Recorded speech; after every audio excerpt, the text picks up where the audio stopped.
Welcome to Spirit School. My name is Danielle Sarank, also known as the Squamish Medium. I am the host of your Spirit School, where I will share all the lessons and learnings that I have uncovered through my intuitive development and mediumship development journey. I am a professional psychic and medium, an intuitive teacher and mentor, and I look forward to walking alongside you on this journey.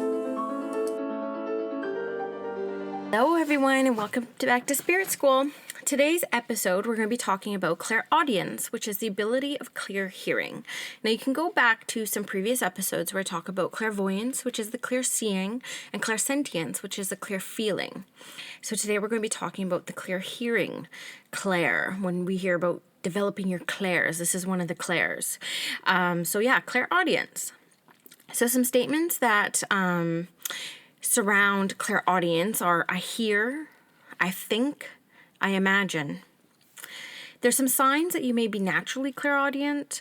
I believe everybody can develop any clair, to be honest with you, with enough devotion and enough intuitive development practice and teaching. But some people are more naturally clairaudient than others. So these are people who are a natural listener, are drawn to music, can find music can impact your moods. You can hear sounds that are inaudible to others. And you hear ringing in the ears often. Now, the thing about ringing in the ears, and this came up in my last intuitive development class, I used to get ear ringing all the time. And my first spiritual teacher said, no, it's tinnitus, or tinnitus. I can't really say it. And I just kind of felt like, no, this has to be something different because it happens at very odd times. And my friend who does Reiki and palm readings, and she's so funny, she's British, and I'm trying to convince her to create a company called the Tipsy Palmist. But she does Reiki, and she's a Reiki master, and she says that she gets ear ringing when she does her Reiki. And I've sat on this for a long time because this was one of my first questions when I was developing as a medium. I'm like, why do my ears keep ringing? And not only ringing, but sometimes they'll actually go deaf where I can't hear anything for a couple seconds. Like I just have a lot of stuff happening with the ears, and I've had my ears tested since my gifts have awoken to now, and my hearing's fine. It's perfect. So what I truly believe the ear ringing is, and I know there's going to be a ton of people that resonate with ear ringing that are listening to this, but I just think it's our, leveling to a different frequency and vibration. So that ear ringing is an actual side effect of that up-leveling and that raising of our vibration and raising of our spiritual intelligence and awareness.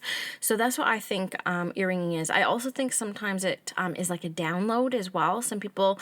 I've heard people explain that they feel that when they get ear ringing, they're being downloaded some information.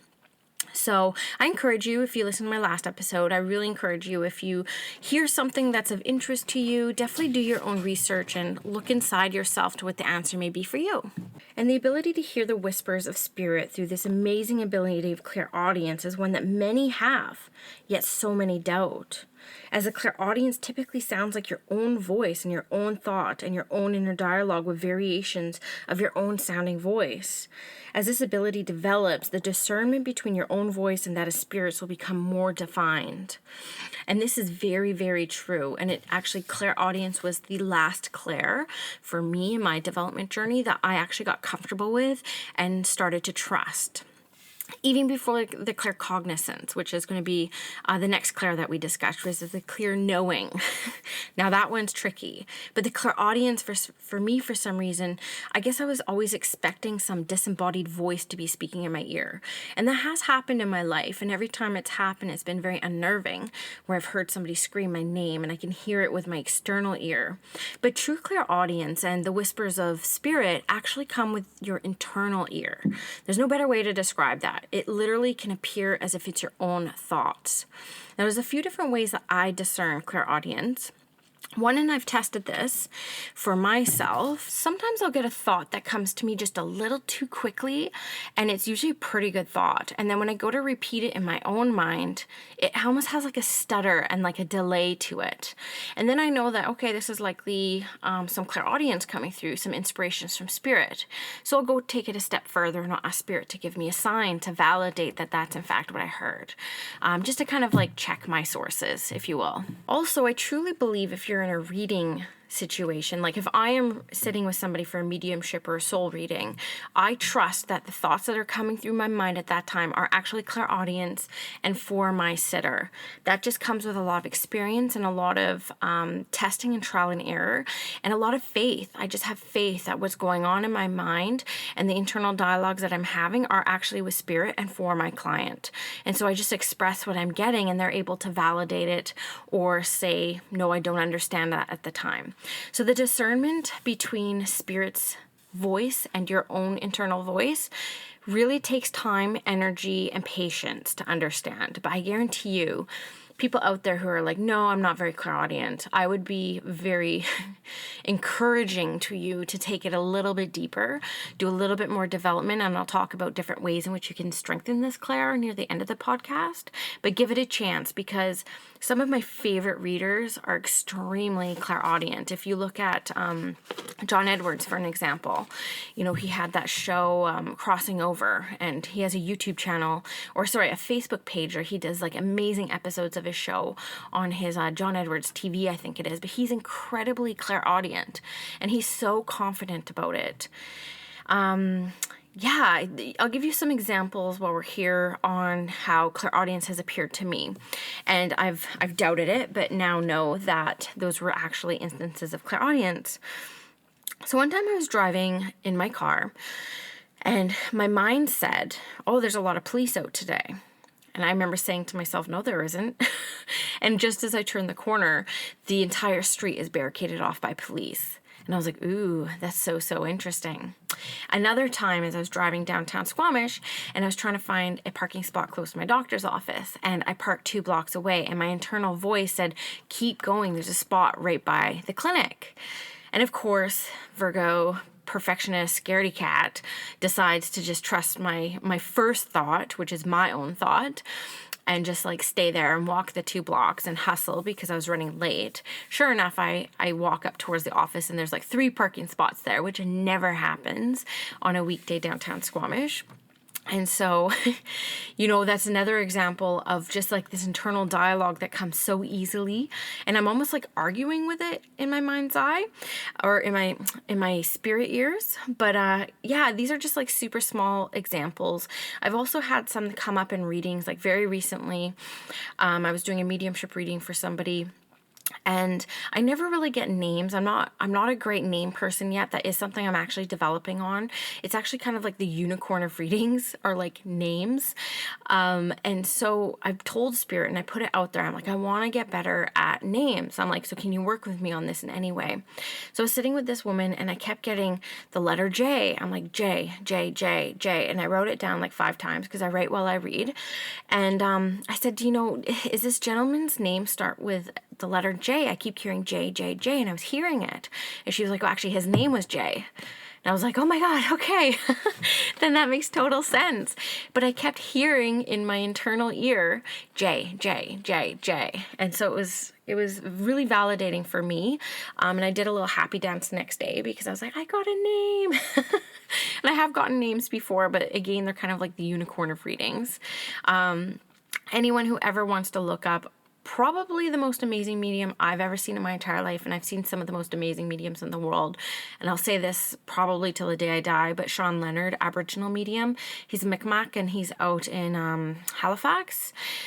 He's a name guy. I had a reading with him last August, and he got every single person's name in my entire family, dead and alive. It was the most insane thing. And I asked him, I said, Sean, how do you get names? And he said, he's like, I just hear things. I hear shh, shh, shh, and I'll start thinking Sharon. And then he's like, and I'm usually right. So he picks up his names clairaudiently, though he's not getting the entire name in a neat and tidy way, because in truth, the information that we receive from Spirit to pass on to our clients is rarely neat and tidy and concise. It's kind of like a game of charades in a lot of ways, using all our different clairs and coming up with a cohesive and accurate message for our sitter. And so he just gets the shh, shh, and then his claircognizance takes over with that knowing, and he's able to be incredibly accurate. And he's been a developing medium for over 30 years now. So it gives me hope. Hopefully by the time I'm 50, I will be known for getting names all over the place. And this is the exciting part about intuitive and spiritual development, and how you have to be so gentle with yourself and be totally okay that you're not the expert and that there's still so much more to learn. Like, that's exciting in so many ways to think about that. So clairaudience is connected to the fifth chakra, which is that throat chakra.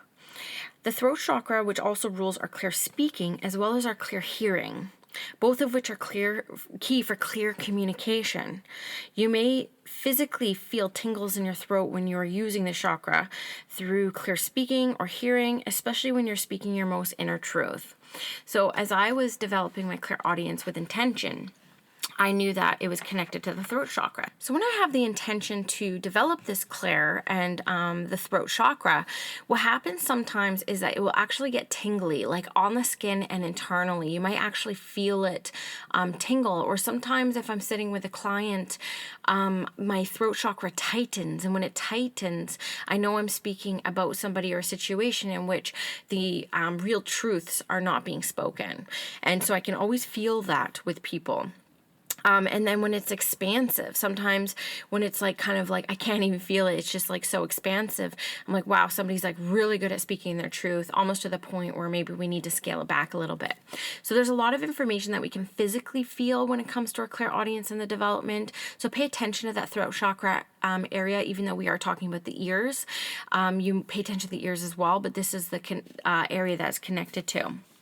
So unbalanced and balanced throat chakra area. So if you're balanced in your throat chakra, you have clear communication, you have creative expression, you're feeling on purpose, you think and speak with honesty and integrity, and you hear clearly. And you're also living in the present moment.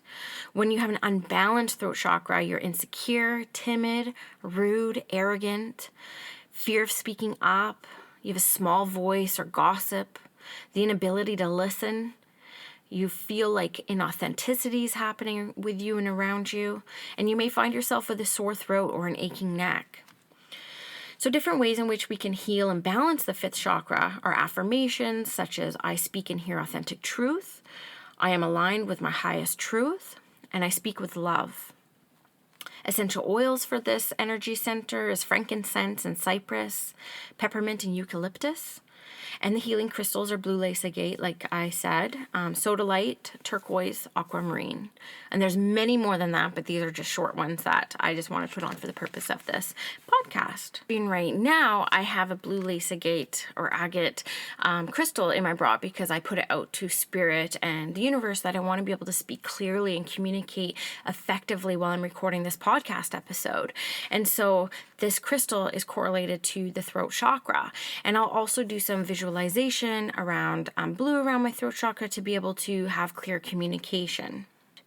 I imagine the brightest, most vibrant textured blue light surrounding my throat chakra and my ears. And I allow this blue light to cleanse, recharge, activate the throat chakra, ruler of clairaudience. And I set the intention to hear and speak with clarity, authenticity, and truth. And that only takes a couple seconds, and you can honestly do it while you're driving. You can do it while you're having your morning coffee. Like, it doesn't have to be huge, dramatic, or ceremonial. It's just what it is. So I really wanted to give you some games to play as part of your development of this energy center and of this clair and this beautiful ability for clear hearing and clear speaking. So the first one's called the listening game. So if you can go out to nature or a coffee shop or even when you're in a restaurant or on a bus, please not while you're driving, but close your eyes and actively listen to the furthest sounds. Name them all and do this for 5 minutes a few times a day. This will help flex your clairaudient muscle. So if I'm sitting there at a park, I'm not listening exactly to the trees blowing in the wind next to me or the birds in the trees next to me. I'm listening for the bus that's honking or braking, a kilometer or half a kilometer away. You're listening for the furthest sounds, furthest conversations, whatever you're picking up, and you want to keep going further and further and further. This is a good way to flex that muscle. Classical orchestra music. This is classic, and I know so many mediums that listen to opera or classical music before their readings because it's very high vibe, but it also really tunes you into your clairs, like the feeling, the knowing, the hearing. So turn on the beautiful classical music piece with, not just classical, but orchestra, and listen intently and precisely, trying to hear all the distinct orchestra instruments. So really try to pinpoint that flute or that violin or the cello. Really listen to it with your ears and try to pinpoint and listen to the beauty that all of them offer to the collective song. Here's another one, which is probably my favorite, and it's talking to yourself. Much of spirit communication is through clairaudience. Some expect a disembodied voice to boom in their external ear, when in fact these conversations mostly happen through what seems like an internal dialogue. Ask the world of spirit for inspiration on something, and allow the conversation with your own mind unfold without judgment. You may start to realize that some thoughts come quicker than others, too quick to be your own thoughts. This is the start of the discernment process. Remember, Spirit's messages are always of love and empowerment. If any negative thoughts creep in during this exercise, these are from self and the ego. So I wrote these all down before so you can hear me actually like reading off something, and that's what I prepared for this podcast. So those are 3 simple exercises you can do if you are interested in developing your clairaudience. I highly recommend you spend some time devoting and dedicating to that. I think if you find that especially if you're in a reading setting, or even if you're just doing practice readings, if you can sit with a practice sitter even, and just say, I just want to practice my clairaudience, and put that intention out to the world of spirit and say, I just want to hear my information today. Please allow me to hear with clarity and speak with clarity. And just try to give whatever you hear. Like, you might hear lyrics to a song coming to your mind, or you might actually hear the song, or you may hear children laughing, or you may hear the creak of a door. You may hear, who knows, but just say what you get and start to receive those validations so that you can start gaining confidence that this is in fact a form of communication with the world of spirit. So that's what I have for today on Spirit School around clairaudience. I hope you enjoyed this episode. All the Claire episodes that I have created little worksheets for them. And I will be socializing through Instagram, where I'm at Squamish Medium, how you can download those in the near future. So it's a beautiful little handout that has all the information that I provided today that you can just download for your computer or your phone, or even print it out if you have a little development book going. So look out for that. All right, have a great day, guys.